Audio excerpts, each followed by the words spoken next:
BSF, Assam police আৰু ত্ৰিপুৰা পুলিচে গ্ৰেপ্তাৰ কৰিছে আৰু সেয়েহে বাংলাদেশৰ পৰা অহা অনুপ্ৰৱেশকাৰী আমাৰ বাবে এটা চিন্তনীয় বিষয় হৈ আহিছে আৰু তাৰ পৰিপ্ৰেক্ষিতত ৰাজ্যত সেকেন্ড লাইন ডিফেন্স হিচাপে অসম পুলিচে যি কাম কৰি আছে তাক আমি আৰু অধিক শক্তিশালী কৰি BSFৰ লগত এটা কোঅৰ্ডিনেশ্যন লৈ পেলাই বাংলাদেশৰ পৰা যাতে অনুপ্ৰৱেশকাৰী ভাৰতত সোমাব নোৱাৰে তাৰ কাৰণে আমি আৰু অধিক প্ৰচেষ্টা ল'ব বিচাৰিছোঁ আৰু এই শৃংখলাৰ এটা পৰ্যায় হিচাপে অসমত আধাৰ কাৰ্ড প্ৰদান কৰাৰ ব্যৱস্থাটো আজি কেবিনেটে খুব কঠোৰ কটকটীয়া কৰাৰ বাবে সিদ্ধান্ত গ্ৰহণ কৰিছে এতিয়াৰ পৰা ৰাজ্য চৰকাৰৰ সাধাৰণ প্ৰশাসন বিভাগে আধাৰৰ যিটো ষ্টেট লেভেল ভেৰিফিকেশ্যন আধাৰ কাৰ্ড দিয়াৰ আগতে কেন্দ্ৰীয় চৰকাৰে ৰাজ্য চৰকাৰৰ পৰা ভেৰিফিকেশ্যন বিচাৰে আৰু এই গোটেই প্ৰক্ৰিয়াটোক তদাৰকী কৰাৰ বাবে ৰাজ্যৰ সাধাৰণ প্ৰশাসন বিভাগক নোডেল ডিপাৰ্টমেণ্ট হিচাপে কেবিনেটে আজিৰ পৰা ঘোষণা কৰিছে ইয়াৰ উপৰিও প্ৰত্যেকখন জিলা পৰ্যায়ত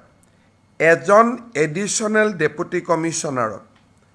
আধাৰ এনৰোলমেণ্ট ভেৰিফিকেশ্যন অৰ্থাৎ কোনোবাই আধাৰৰ বিচাৰিলে তেওঁক প্ৰপাৰ ভেৰিফিকেশ্যন কৰা হৈছে নে নাই সেই গোটেই প্ৰক্ৰিয়াটো তদাৰক কৰাৰ কাৰণে জিলা আয়ুক্তই এজন অতিৰিক্ত জিলা আয়ুক্তক দায়িত্ব প্ৰদান কৰিব GAD ডিপাৰ্টমেণ্ট আৰু ADCৰ পিছত আধাৰ দিয়াৰ আগতে ইনস্পেকশ্যনৰ বাবে আজিৰ পৰা ৰাজ্যৰ চক্ৰ বিষয়াসকল দায়বদ্ধ হ'ব যেতিয়া এখন এপ্লিকেশ্যন UDI অৰ্থাৎ যি আমাৰ আধাৰ কাৰ্ড দিয়াৰ অথৰিটি আছে ইউনিক আইডেণ্টিটি যিটো অথৰিটি অফ ইণ্ডিয়া আছে UIDAI এখেতসকলৰ পৰ্টেলত আধাৰ কাৰ্ডৰ বাবে আবেদন কৰাৰ লগে লগে সেই আবেদনখন টেকনিক্যাল ভেৰিফিকেশ্যনৰ পিছত ফিজিক্যাল ভেৰিফিকেশ্যনৰ বাবে ৰাজ্য চৰকাৰৰ পৰ্টেলত আহিব সাৰ্কেল অফিচাৰজনে প্ৰথম এই আধাৰ কাৰ্ডৰ আবেদনখন পোৱাৰ লগে লগে তেওঁ প্ৰথমে চাব যে ৰাজ্যৰ ৰাষ্ট্ৰীয় নাগৰিকপঞ্জী প্ৰণয়নৰ সময়ত এই ব্যক্তিজনে বা এই পৰিয়ালটোৱে বা তেওঁৰ পিতৃ মাতৃয়ে আবেদন কৰিছিলে নে নাই প্ৰথম পৰীক্ষা হ'ব সেইটো যদি দেখা যায় যে তেওঁ আবেদন কৰাই নাছিলে তেতিয়াহলে তেওঁৰ আধাৰ কাৰ্ডখন ৰাজ্য চৰকাৰে প্ৰত্যাখ্যান কৰি কেন্দ্ৰীয় চৰকাৰলৈকে প্ৰতিবেদন দিব আৰু যদি প্ৰমাণিত হয় যে নহয় তেখেতে NRCত নিজকে ভাৰতীয় নাগৰিক বুলি আবেদন কৰিছিলে তেতিয়া আমি নেক্সট ষ্টেজলৈকে যাম আৰু যিটো ফিল্ড ইনস্পেকশ্যনৰ ওপৰত উচ্চতম ন্যায়ালয়ৰ যি নিৰ্দেশ আছে সেই অনুসৰি তেওঁলোকক ফিল্ড ভেৰিফিকেশ্যন কৰি ভাৰতীয় নাগৰিক এখেত হয় এই ধৰণে সম্পূৰ্ণ প্ৰত্যায়িত হোৱাৰ পিছতহে তেখেতক আধাৰ কাৰ্ড দিয়া যাব অৱশ্যে যিবিলাক ভাৰত চৰকাৰৰ কৰ্মচাৰী বিভিন্ন কামত 2014 চনৰ পিছৰ পৰা অসমত আছে স্বাভাৱিকতে তেওঁলোক যেহেতু পশ্চিমবংগ গুজৰাট মহাৰাষ্ট্ৰৰ নাগৰিক অসমৰ NRCৰ বাবে আবেদন কৰা নাই তেওঁলোকৰ ক্ষেত্ৰত এই নিয়মটো নাহিব কিন্তু ফিজিক্যাল ভেৰিফিকেশ্যন বা ডকুমেণ্ট ভেৰিফিকেশ্যন তেওঁলোকৰ ক্ষেত্ৰতো আমি কৰিম ইয়াৰ ফলত ৰাজ্যত আধাৰ কাৰ্ডৰ প্ৰদানৰ ব্যৱস্থাটো আমি অলপ টনকিয়াল কৰিব পাৰিম আৰু কোনো ধৰণৰ সন্দেহযুক্ত নাগৰিকে যাতে আধাৰ কাৰ্ড ল'ব নোৱাৰে তাৰ অন্তত আমি কিছু প্ৰতিবন্ধকতা সৃষ্টি কৰিব পাৰিম এই নিৰ্দেশ আমাৰ বহু অপেক্ষিত নিৰ্দেশ আছিল সাৰ্কেল অফিচাৰসকলে নাজানিছিল যে কেনেকৈ আমি কাক আধাৰ দিব লাগে কাক দিব নালাগে আজিৰ পৰা এই এছঅপিখন কাৰ্যকাৰী হোৱাৰ লগে লগে সাৰ্কেল অফিচাৰসকলে এটা নিৰ্দিষ্ট তদন্তৰ মাজেৰেহে আধাৰ কাৰ্ড দিব পাৰিব এইটো এতিয়াৰ পৰা আৰু স্বয়ংক্ৰিয় ব্যৱস্থা হৈ নাথাকিব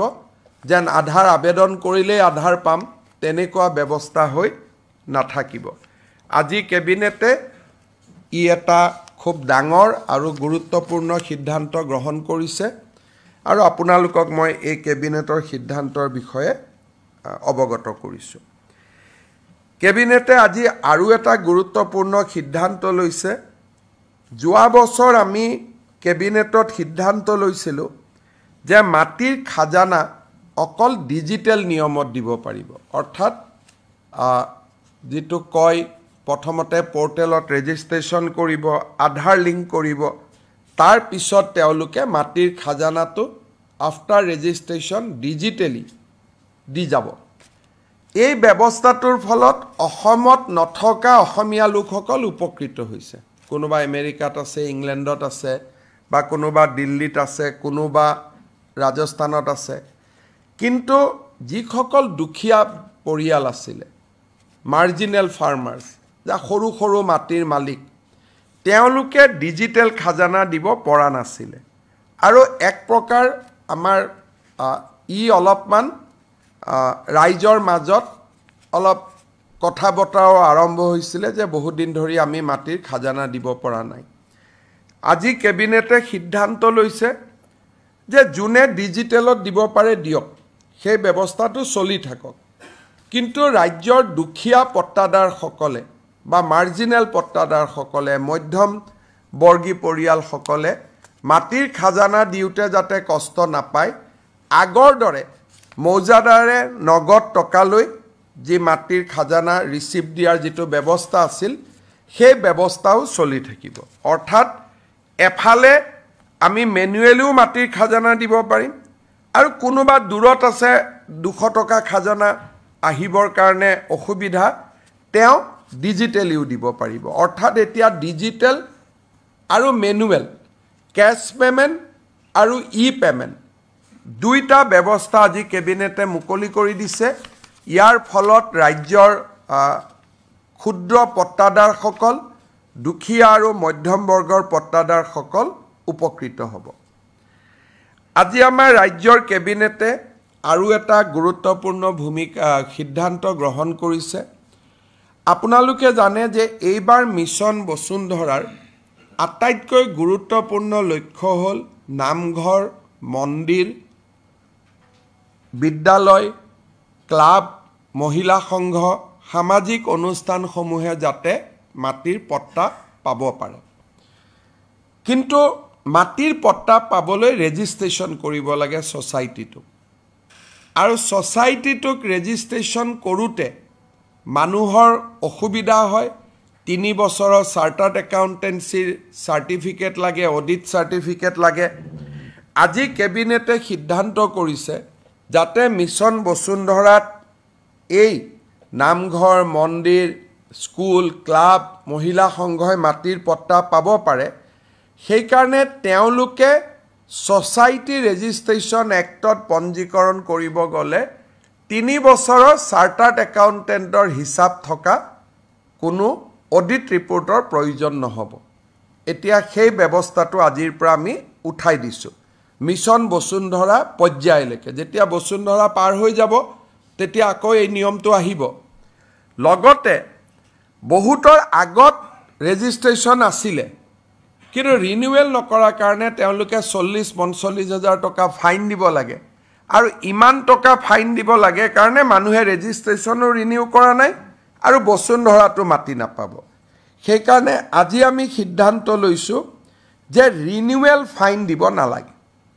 যদি 10 বছৰ আগতো ৰেজিষ্টাৰ কৰা আছিল এতিয়া আকৌ এবাৰ ৰিনিউ কৰি লওক ৰিনিউৱেলৰ যেটো ফাইন দিব লগা ব্যৱস্থা আছিল সেই ব্যৱস্থাটো আজিৰ পৰা আমি প্ৰত্যাহাৰ কৰিছোঁ এই তিনিটা গুৰুত্বপূৰ্ণ সিদ্ধান্ত আজিৰ কেবিনেটত লোৱা হৈছে আৰু তিনিওটাই যথেষ্ট ৰাজহুৱা স্বাৰ্থৰ বাবে অতিকে গুৰুত্বপূৰ্ণ আৰু সেই কাৰণে মই আপোনালোকৰ ওচৰত আহি কেবিনেটৰ সিদ্ধান্ত তিনিটা বৰ্ণনা কৰিছোঁ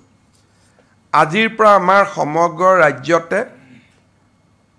12 লাখ হিতাধিকাৰীক সামৰি স্কুটি চাইকেল আৰু মাইক্ৰ' ফাইনেন্সৰ 50,000 টকা পৰ্যন্ত ৰেহাই নো ডিউজ চাৰ্টিফিকেট আৰু যোৱা প্ৰলয়ংকাৰী বানপানীত যিসকল লোক ক্ষতিগ্ৰস্ত হৈছিল তেনে লোকসকললৈ চৰকাৰী নিয়মতে আৰ্থিক সাহায্য বিতৰণ এই তিনিওটা আঁচনি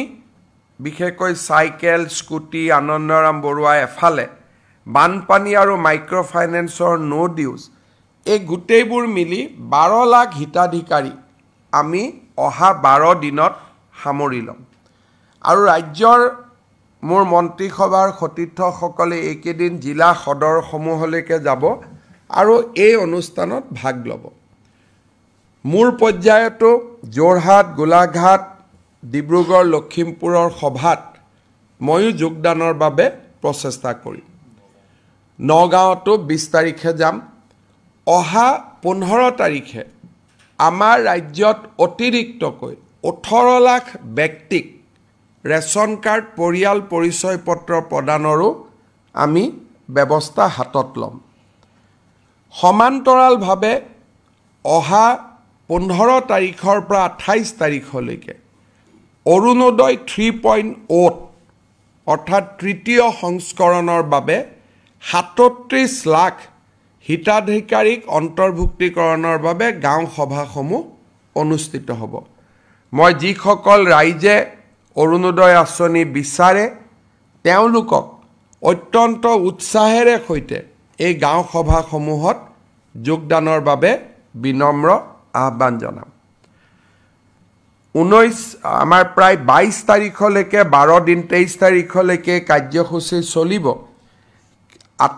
আৰু ইয়াৰ পিছত আমি অৰুণোদয় সপ্তাহ 15 পৰা 28 তাৰিখলৈকে আমি চলাই যাম বা গাঁও সভা চলাই যাম যাতে আমি হিতাধিকাৰীসকলৰ নিৰ্বাচনৰ প্ৰক্ৰিয়া এখোজ আগুৱাই লৈ যাব পাৰোঁ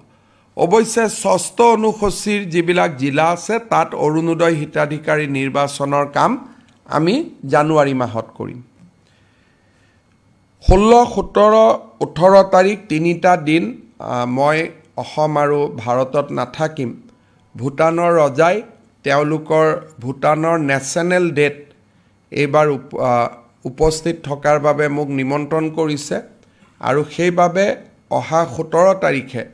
ভূটানৰ নেশ্যনেল ডেট অংশগ্ৰহণ কৰিবৰ বাবে মই ভূটানলৈ যাম আৰু মোৰ ভূটান যাত্ৰাৰ সময়ত ভূটানৰ সৈতে অসমৰ আৰ্থিক সহযোগিতা বৃদ্ধিৰ বাবে বিশেষকৈ জলসিঞ্চন আঁচনি খোৱাপানী আঁচনি আৰু ভূটানৰ পৰা শক্তি আহৰণ পাৱাৰ সেক্টৰত ভূটানৰ যি হাইডেল পাৱাৰ আছে সেই হাইডেল পাৱাৰবিলাকৰ পৰা আমি কেনেকৈ উপকৃত হ'ব পাৰিম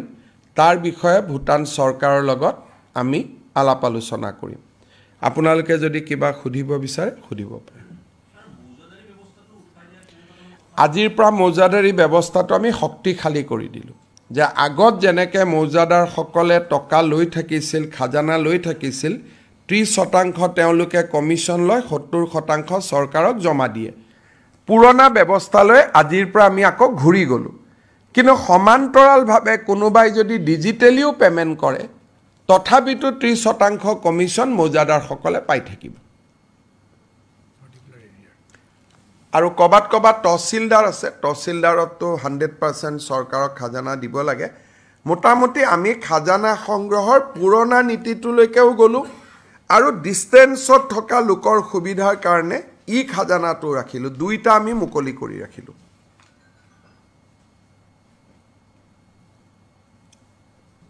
হ'ব? ঠিক, ধন্যবাদ।